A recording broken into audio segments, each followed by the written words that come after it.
Welcome to another episode of the How to Do Your 20s podcast. And in this episode, I'm talking with Nick about how to teach English abroad, living in China, and how to learn Chinese. So let's get started first with learning English abroad. And Nick, you taught English abroad for quite a long time, is that correct?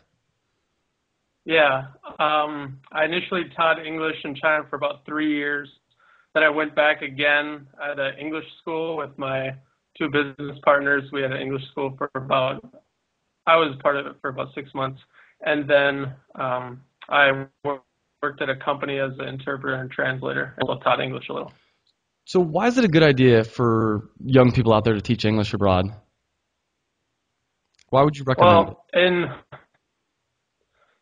So the reason that's so great and China is such an ideal choice is because I've worked jobs in the U.S. where you work 40 hours a week, and it's in 6 months I worked more than I worked in China in 2 years teaching English, which isn't like a terrible.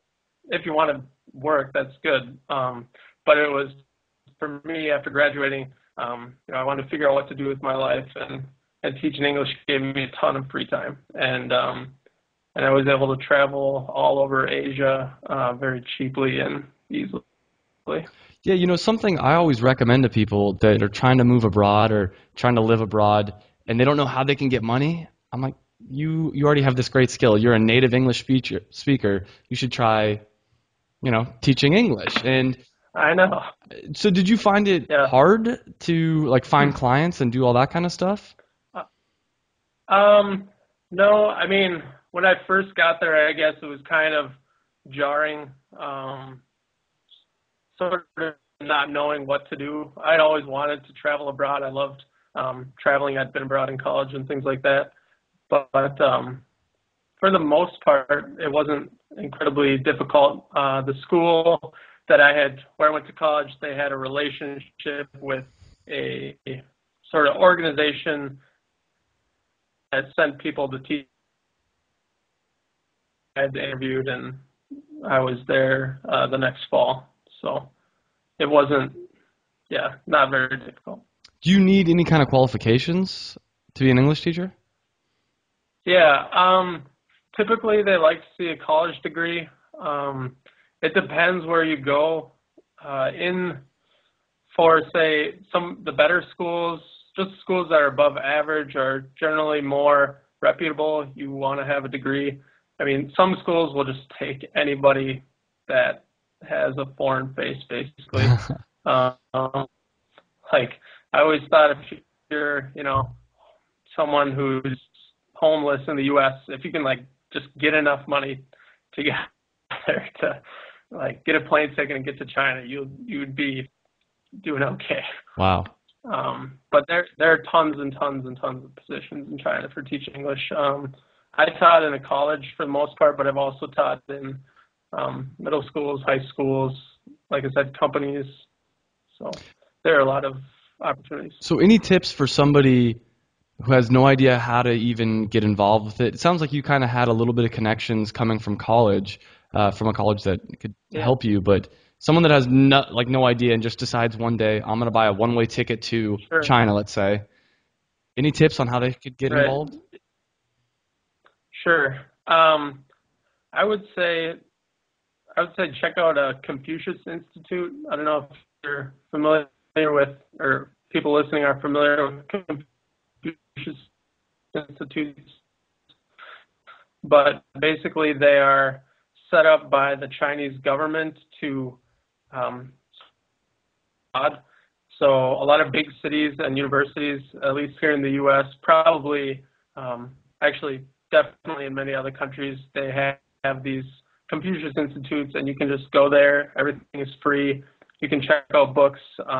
People working there, a lot of those people are from China, and they would have, different connections to teaching English in China, definitely.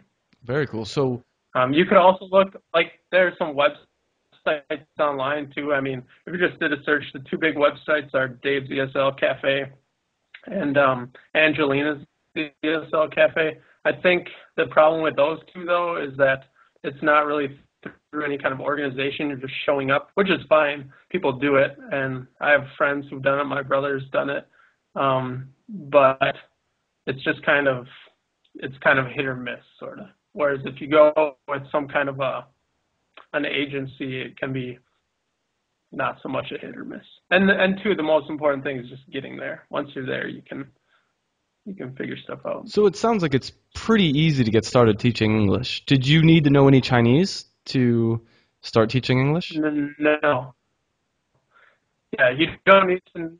Right, you don't need to know any Chinese. A lot of people ask me that question, but no, they just want a native speaker, someone who speaks well. A lot of times, not even a native speaker, just someone who has good English, maybe from, like I have friends from Germany who have good English and they teach English in China. Very cool. So it sounds like it's pretty easy to get started. There's not really, if you're looking to quit your job, for instance, or don't know what to do after college and you want to go teach English, not too many excuses not to do it. No, yeah, I definitely recommend it. I mean, like I said, you have a lot of free time. I had no idea. I enjoyed learning the language very much.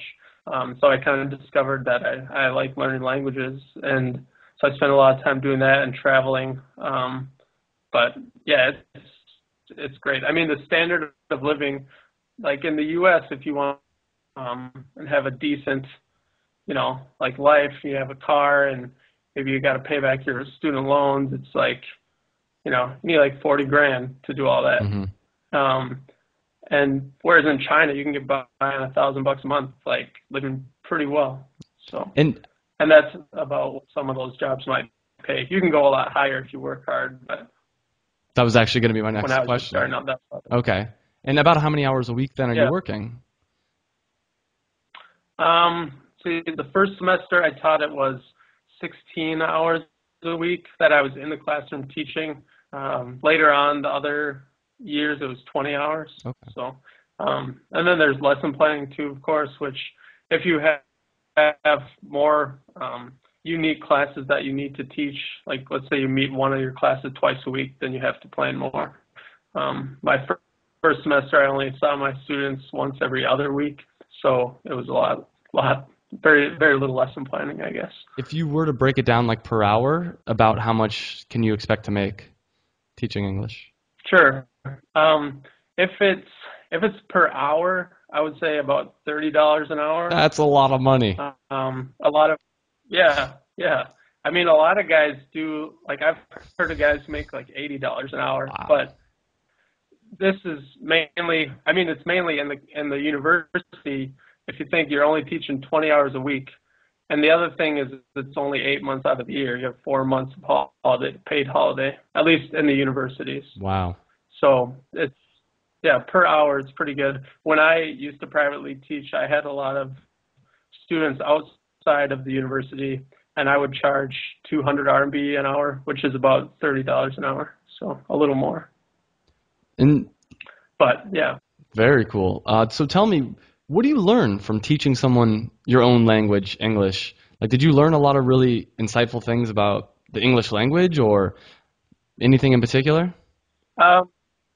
Yeah. I think learning Chinese taught me a lot more about learning English than teaching English actually did. Mm-hmm. So, because I have a lot of friends in China who teach English,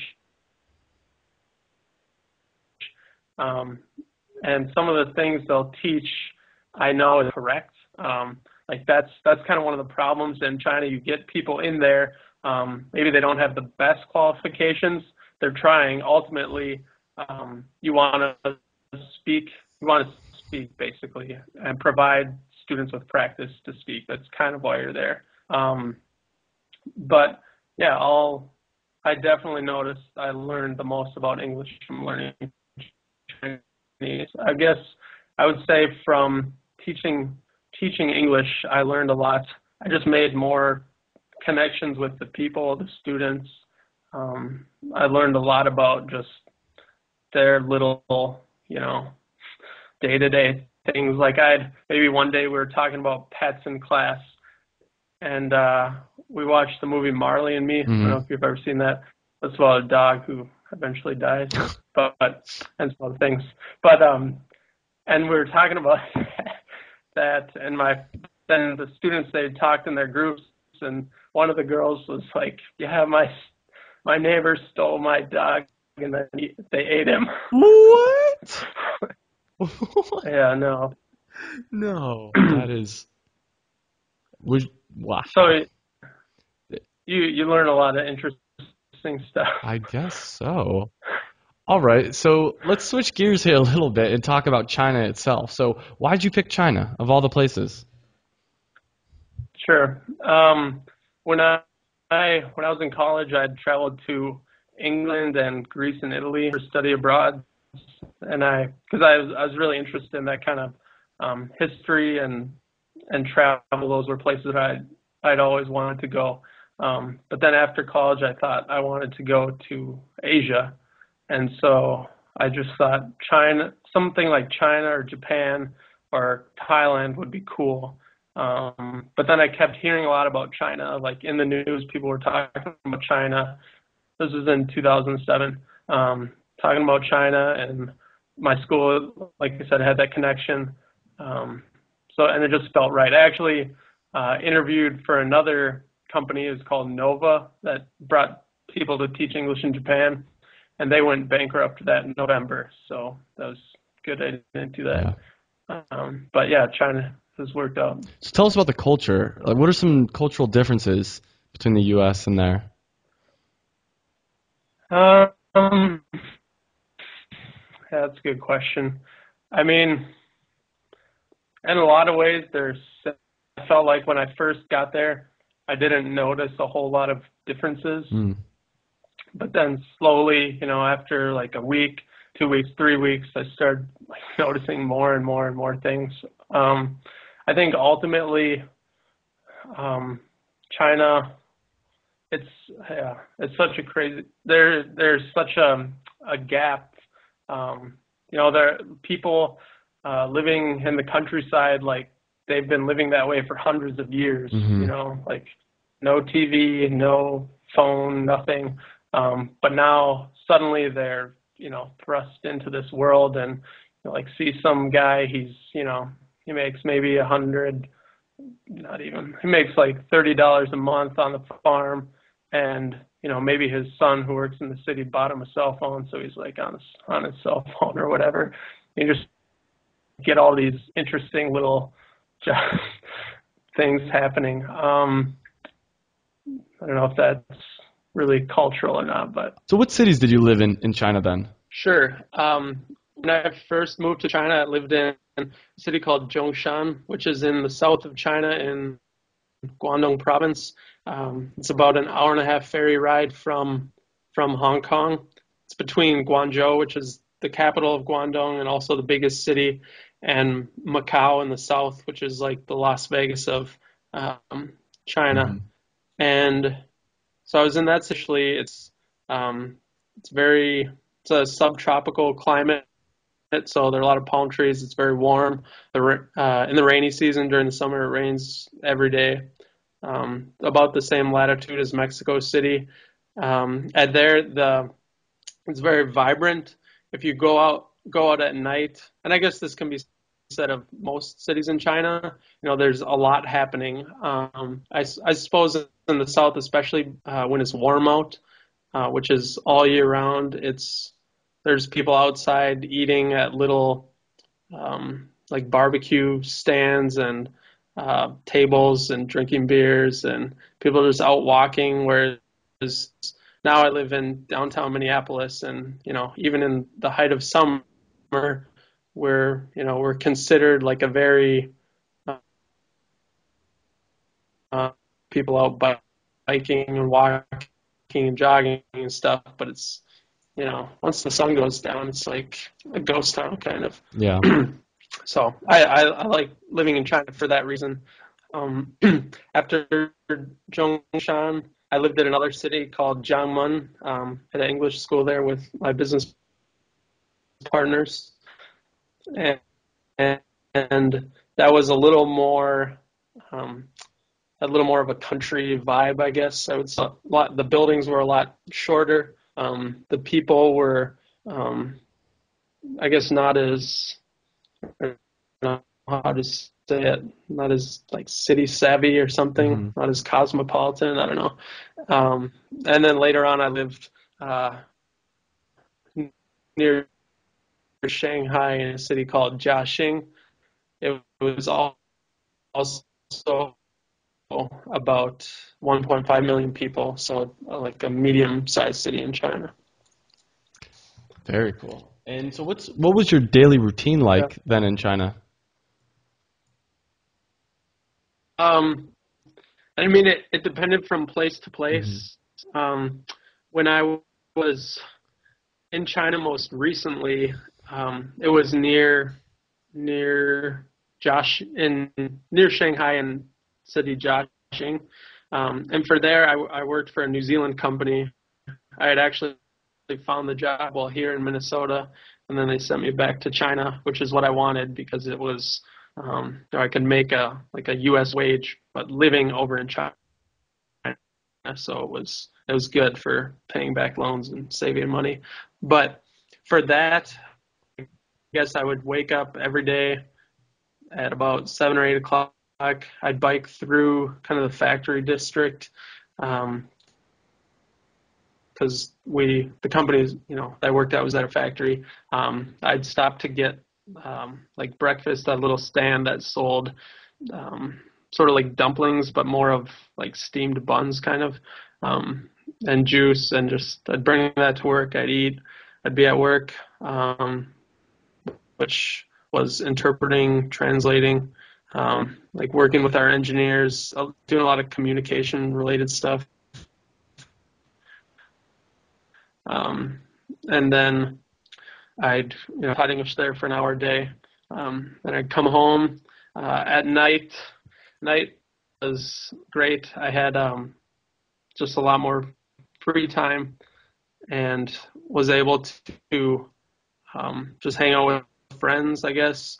I tried to date a lot while I was there, so I do What's the that. dating life like there? Um, it's good. It's good. If I don't know. I mean, it's Go ahead. like in the U.S. I mean, you don't stand out as much Hmm. in the U.S. as you do in China, Hmm. so it's just much easier to meet people. And you once you start speaking with the people, and they say, oh wow, you're a foreigner, or not wow, but like, oh, you're a foreigner, or it's so there's something to talk about immediately. Whereas here in the U.S., there isn't that something necessarily right away. It's not as built into the situation and the So environment. do Chinese girls like American guys then a lot? Um, it depends. Mm. Yeah. I think some Chinese women are maybe I won't date a foreigner, whereas maybe a lot of Chinese women they're interested definitely and curious. So that's definitely to our advantage there. Did you have a certain way that you would meet girls? Like, did you do online dating or just walking around?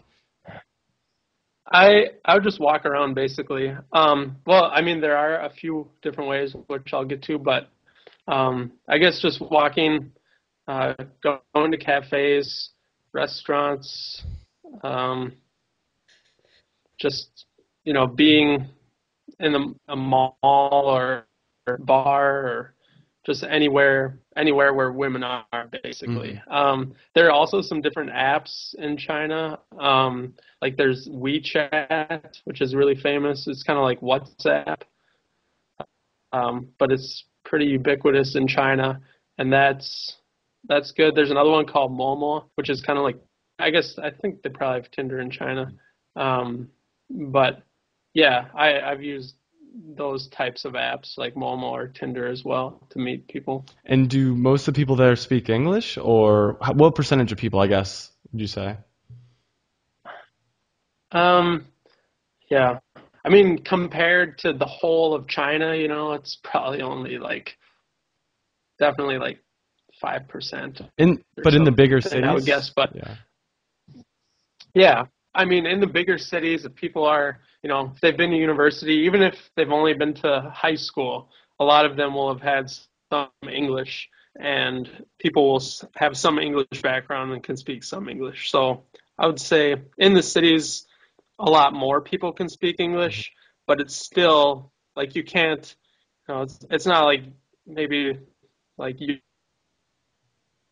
Europe where maybe you're in Greece and you know, Mhm. a lot of the people you bump into can say some English, but in China, it's not like that. They can. It just you gotta bump into the right people. So now, let's say somebody So just yeah, wants to visit China. What cities would you recommend, like if they're just going to visit?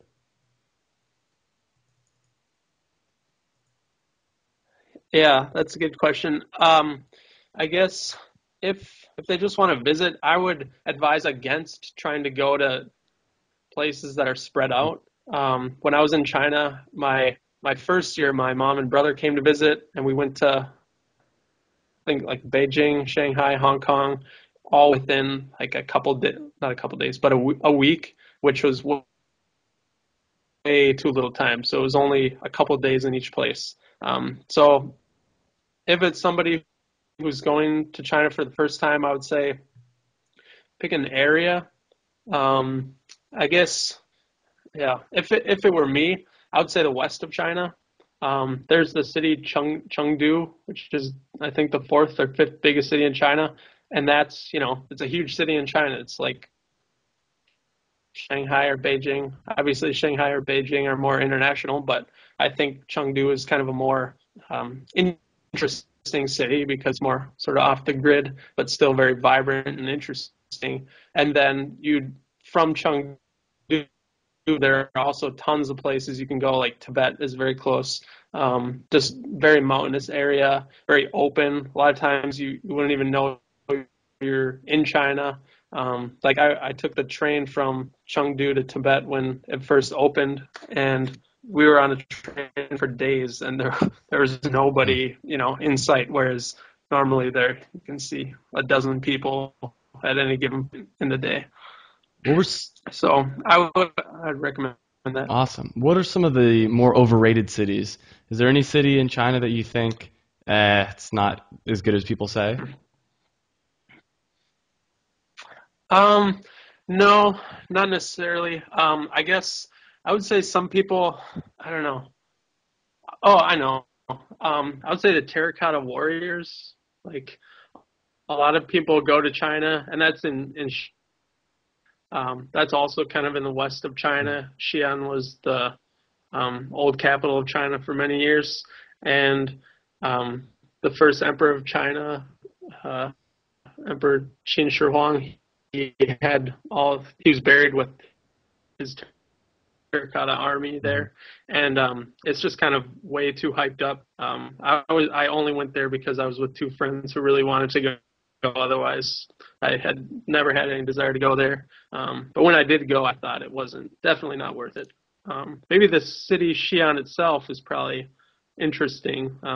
It's got a lot of history, but I guess yeah, I would say overrated stuff in China. You know how if you're I think anywhere you go, stuff that is hyped, like tourist attraction that's hyped with a ton of people, just loses all its like beauty kind of and all its mystery.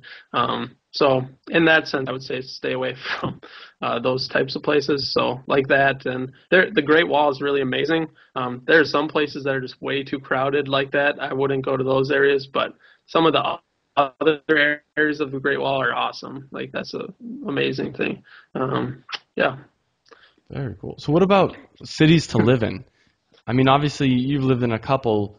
sure, Someone that doesn't know anything about yep, China, doesn't know Chinese maybe even? Yeah. definitely, sure. Okay.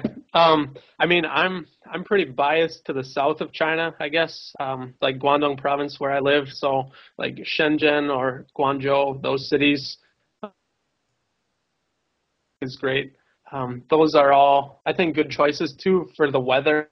And when I lived outside of Shanghai, uh, if I had lived in that city first while I was in China, I don't know that I would have stayed for 5 or 6 years. Just it wasn't it didn't have that same, I don't know, that same vibe that Guangdong province had, which I just thought was really attractive. I guess just it was warm out. There were a lot of people out, and so I'd say Guangdong is a good bet. Shenzhen, Guangzhou, Zhongshan, any of those cities in there. Um, Hong Kong is also probably good, but that's not China. That's like a haven of Western Hmm. society kind of in China, basically. But Hong Kong is also a great city. Also, so I don't know. I guess I would say Shanghai. I like Shanghai a lot. Now, I've heard Shanghai's Beijing, if you're, yeah. I heard Shanghai's Yep. expensive. Is that is it expensive Yeah. compared to China or expensive compared to like the States? Yeah. It's not expensive compared to the States. It depends where you go to. Um, like I know if you want um a decent apartment in the center of the city, that'll probably cost, like what an apartment here might cost, like $500 to $1,000 a month, maybe. Hmm.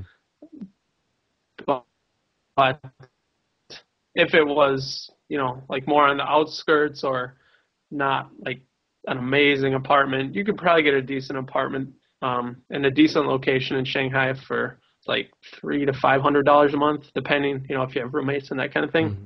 So there's that. In some of the cities I had mentioned, like Zhongshan or um, maybe Guangzhou, Shenzhen, you can get a nice two-bedroom apartment for about 200 or $200 to $300 a month, maybe.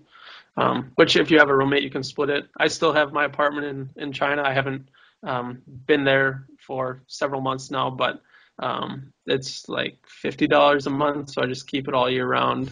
So, and I mean, it's tiny. It's one bedroom, but it's good enough for now. So what about like let's say dinner out in Shanghai versus like Guangzhou? I don't know if I'm pronouncing that right.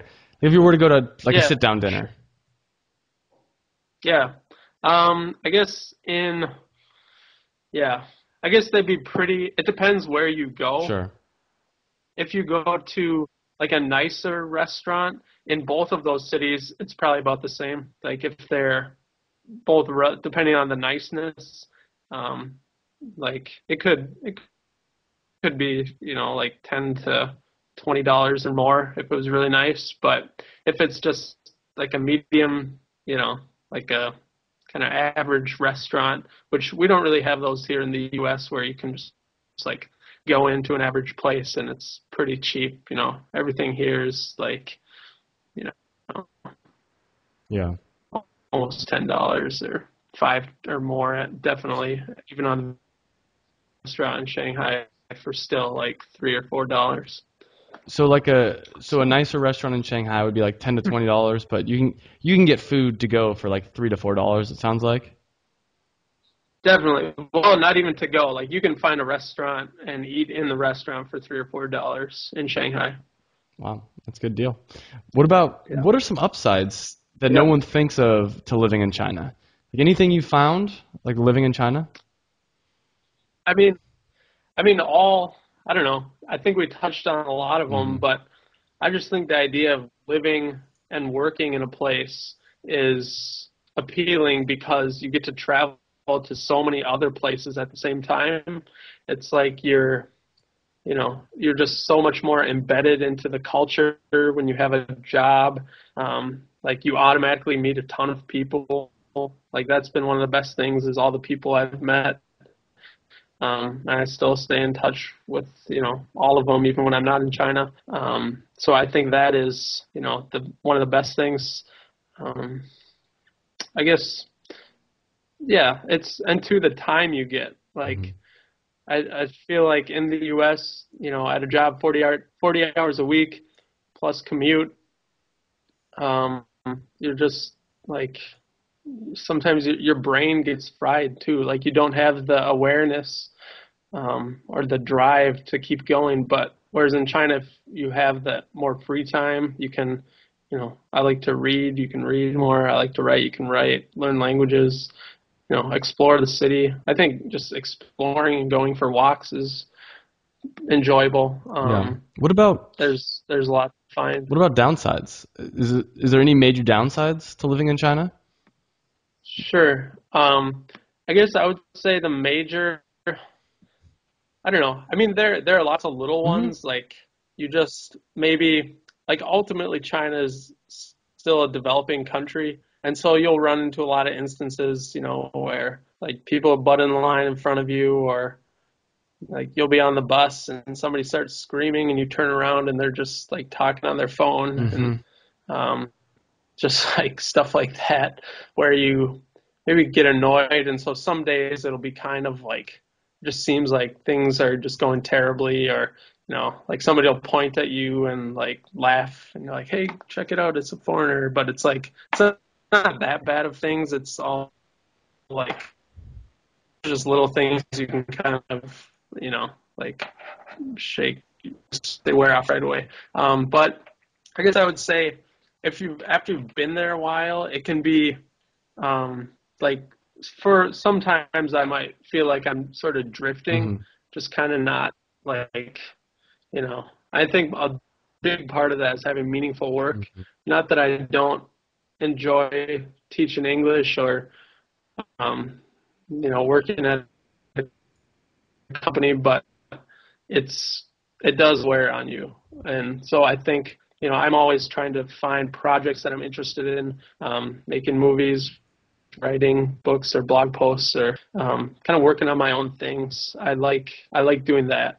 So I guess, yeah, it's kind of just a feeling of drifting at times, I guess. But I don't know if that's more related to not having the work or related to China. Yeah. No, a lot of what you said rings true in South America too, where I'm currently in Buenos Aires, and a lot of the same things about people like cutting in line and little things like that that really annoy me. Same kind of thing is every once in a while I'll get someone that kind of makes fun of me, not just necessarily because I'm a foreigner, but because I'm learning Spanish. So I'll say something in Spanish, and they'll kind of be like, "Ha ha, he didn't Okay. say that right," and I'm like, "Hey, buddy, like let's talk in English, and then let's see." But also, I have to say that Right. there's a lot of the drifting feeling too at times.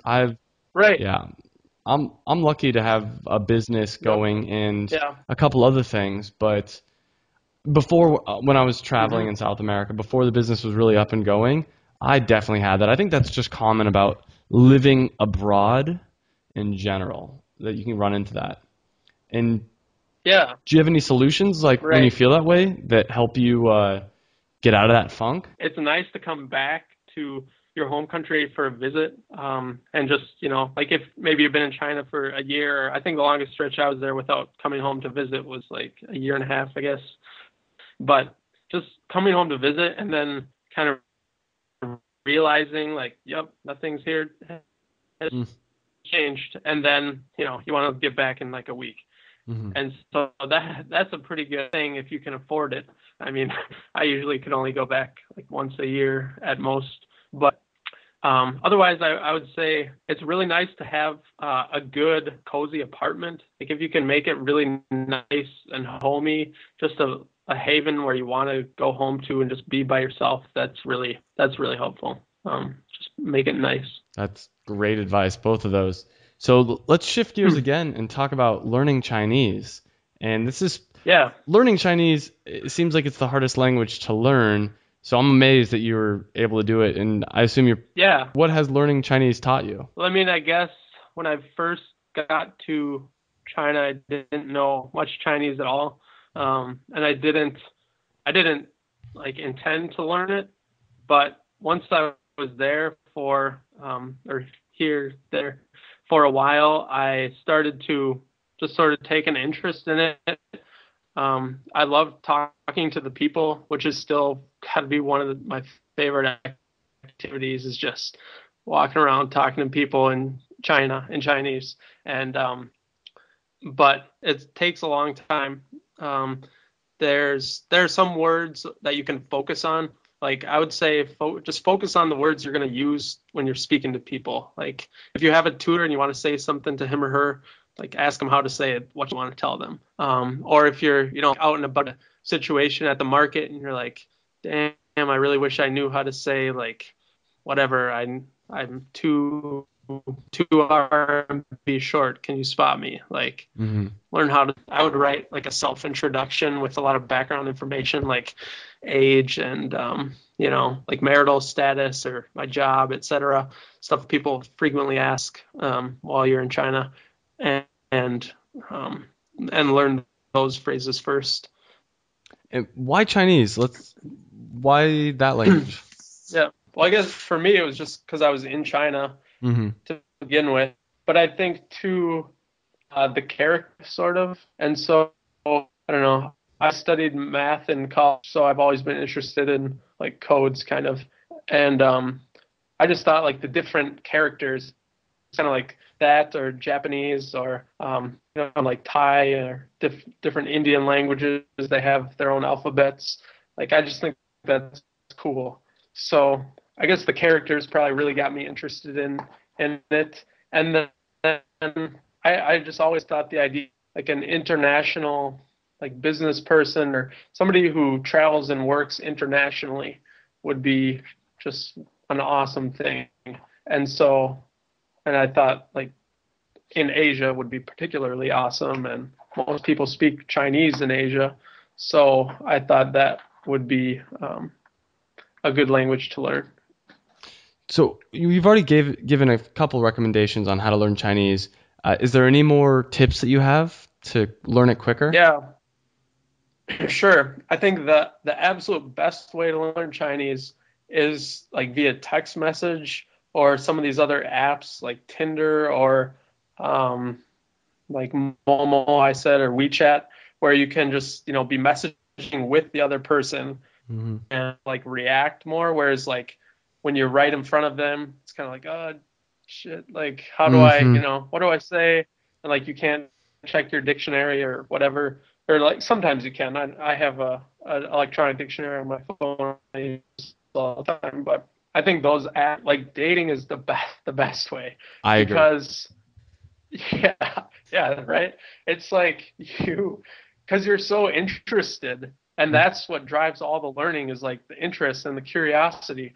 Whereas, like, if you're in some classroom and the teacher's just telling you stuff, it's like it's not as interesting. But when you're curious, if it's like, oh man, this girl, she said, did she just say what I think she said? She Hmm. wants me to like come over to her apartment right now. And then you're whipping through your dictionary or like checking it on your phone and like just ask what I had for supper. Oh well. Yeah. But you yeah, but you learn it and that's where you learn it is doing it obviously. And so yeah, if you have that dictionary around or you have different phrases sure just try them out like see what happens and like that communication so those are good like couch surfing is really good and Skype also really good um yeah I would just go on Skype and like message random people in my area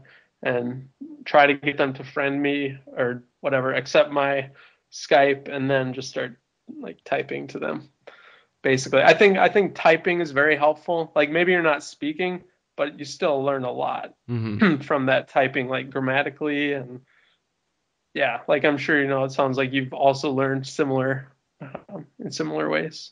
Yeah, so 100% agree with what you were saying. The thing for me, 'cause right now I'm learning Spanish, and I've learned a little bit of Okay. Portuguese too. And obviously, it's a much easier languages to learn, but still, there's a lot of issues. And I find that the dating really helps. And the reason is if I'm having a conversation, let's say with some random guy on the subway, and he doesn't really like want to continue the conversation, Right. I don't really care. I'm just like, all right, whatever, dude. But if I'm on a Right. date with a girl, I have an hour to fill. I need to come up with Right. questions. And when she says Right. something, I need to figure out what was it that she just said. I don't want to look like an idiot. Definitely. Definitely. Yeah, and that's like I don't know. It's just such a badass thing. Like you're in a foreign country dating a foreign woman, like in their own language. It's like, man, Hmm. what's cooler than that? And I agree with Yeah. the online dating as well because I think there's two parts to it. So a lot of people just say, oh, just chat with random people online, and that's true. That can be fun, but there's not really any kind of prize. The thing with talking to and doing the online dating is if I have a good enough conversation and I don't sound like a complete moron, I'll get to go on a date with this beautiful girl. I'm like, so there's a Yeah. reason to want to have a good conversation.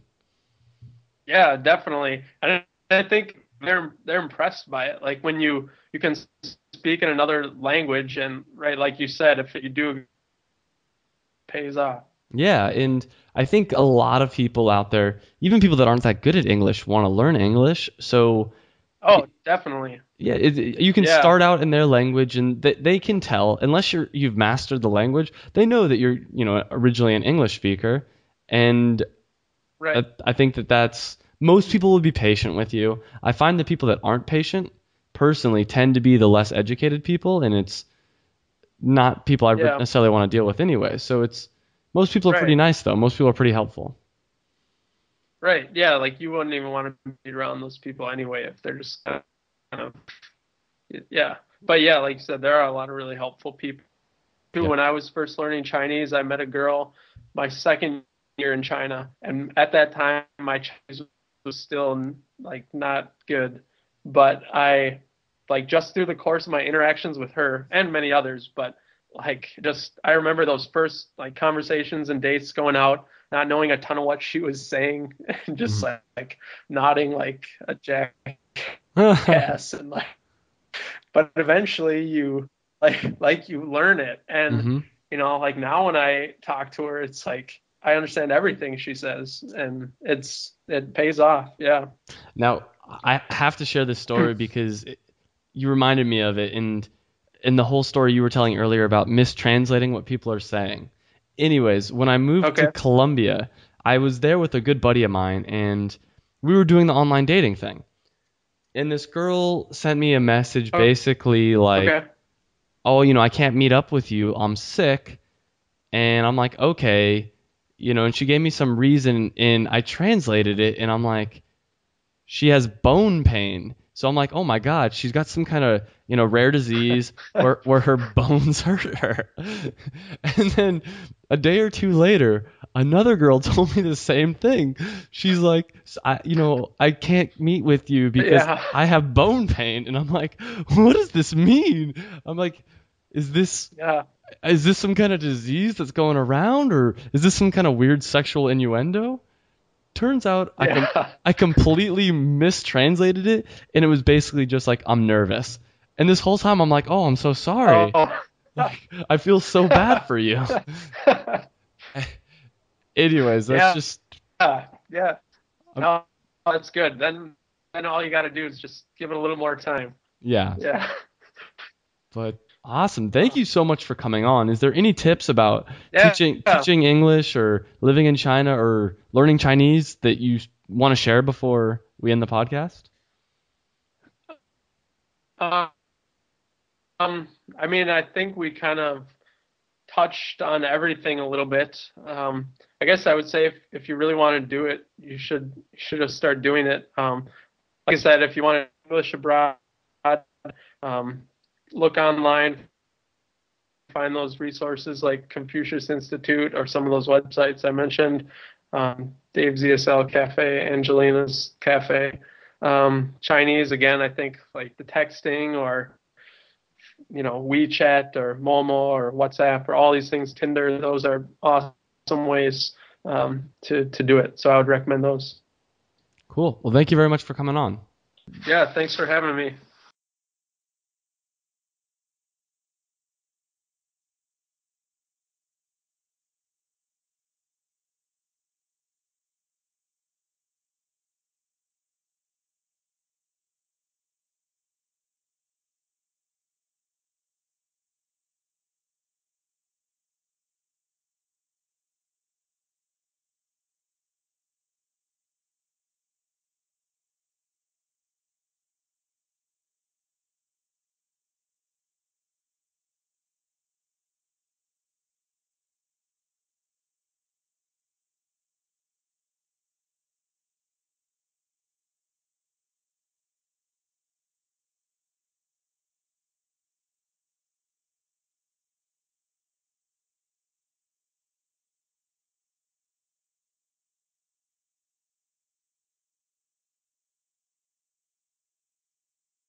Thanks for listening to another episode of the How to Do Your 20s podcast.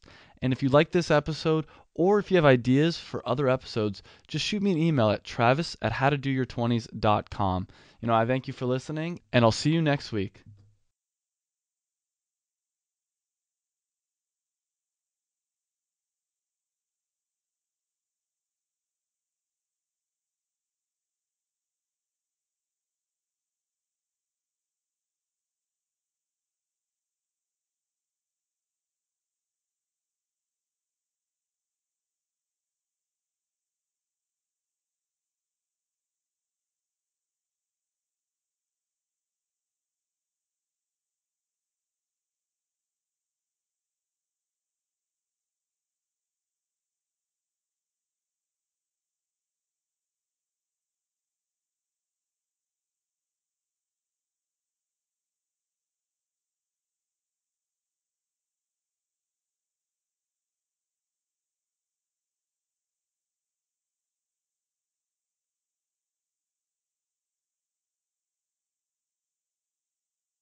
Hey guys, I hope you enjoyed that video, and if you did, make sure you hit the big red subscribe button down below.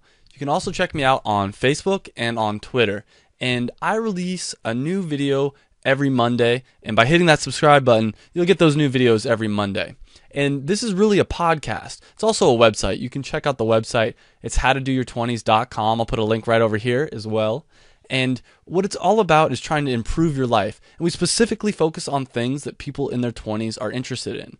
So make sure you like the video if you liked it. Subscribe, like us on Facebook and Twitter, whatever. But I hope you enjoyed the video, and I hope to see you again on another video.